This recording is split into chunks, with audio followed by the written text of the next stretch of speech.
রাজু আমাকে এতটা বিশ্বাস করে, এতটা ভরসা করে, ভালোবাসে কি? কিটকেল, আমার না বলা অবধি তুমি কিন্তু বাইরে যাবে না। বেরোলে আমার মরা মুখ দেখবে। আবার বাজে কথা বলছো? এবার কিন্তু আমি রেগে যাচ্ছি। আচ্ছা, ঘরে বসে বসে রাগ করো এখন। আমি দরজা বেজিয়ে রেখে যাচ্ছি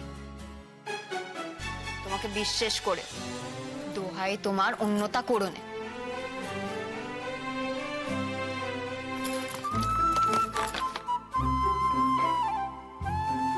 দরজা খোলা রইল, তোমাকে বিশ্বাস করে। বিশ্বাস করে, বিশ্বাস করে। রাজু আমাকে এতটা বিশ্বাস করে, এতটা ভরসা করে, ভালোবাসে কি? আজই ডাউনলোড করুন আর এনজয় করুন আপনার পছন্দের শো।